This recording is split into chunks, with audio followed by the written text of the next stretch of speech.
Yo mga sutil. So for today's video, pinapakalkal na natin ang stock pipe ng ating Raider FI150. So makikita nyo natanggal na yung tip. Next step is to remove the catalytic converter. So sa mga hindi pa nakakaalam kung anong purpose ng catalytic converter, i-google nyo. So ayan, natanggal na yung catalytic converter. So isa to sa mga nagpapatahimik sa ating motorsiklo. So dahil meron tayong modification sa ating makina, kailangan natin itong tanggalin. So dito naman ginagawa na ni Boss Drax ang ating screen kasama ang adapter na bili natin sa Shopee.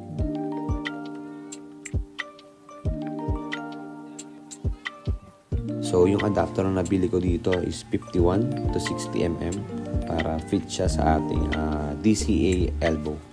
So kung makikita nyo, napaka-ayos ng pagkagawa ng ating screen. So yan, para siyang cone. So may tingnan natin kakalabasan na tunog nito. So dito inaayos ni Boss Drax ang ating tip. So nilakihan natin siya dahil recommend din sa atin ng ating mekaniko.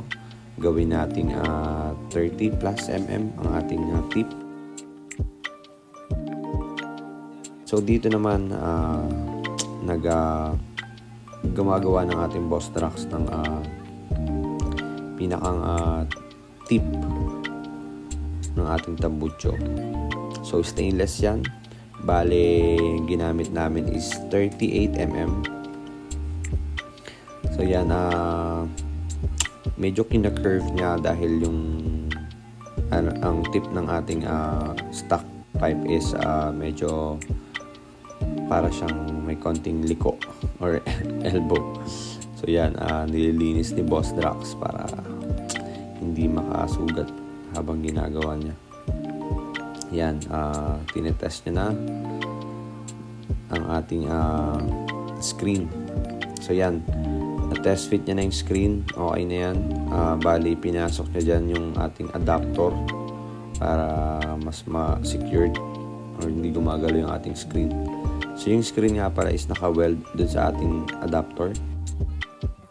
So dito, binabasa ni Boss Drax ang ating fiber wool para hindi siya kumalat or lumipad habang nilalagay niya sa canister. At yan, after mabasa, nilagay niya na din sa ating canister. So sa paglagay ng fiber wool, dapat siksik para basi yung tunog ng ating canister. So nabili ko nga pala tong fiber wool na to sa Shopee, worth of 200 pesos ata. Lagay ko na lang sa description yung link para sa mga tropa pips natin yan na gusto bumili.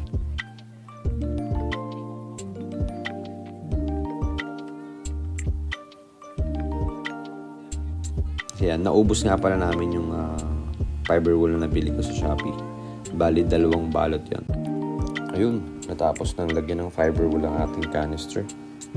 Bali, magte-test fit na tayo dito gamit yung ating DCA elbow.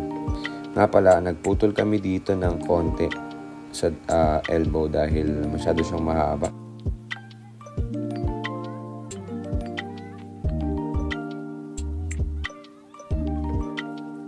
So dito ipo full weld na ni Boss Drax ang ating canister. Then lilinisin niya na din para pwede natin itapat sa B-Max syempre. Ayan, rain or shine, tuloy ang gawa natin sa ating project kalkal pipe dahil kailangan natin matapos to. So ayan, kung makikita nyo sa video, naikabit na natin yung hook.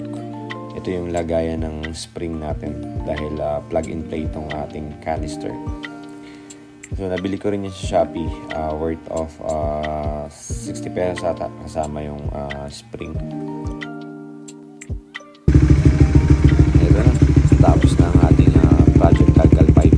Kung makikita nyo, meron tayo dyang KOU emblem. In order ko yun sa Shopee from Thailand, worth of 350 pesos. So okay naman yung tunog.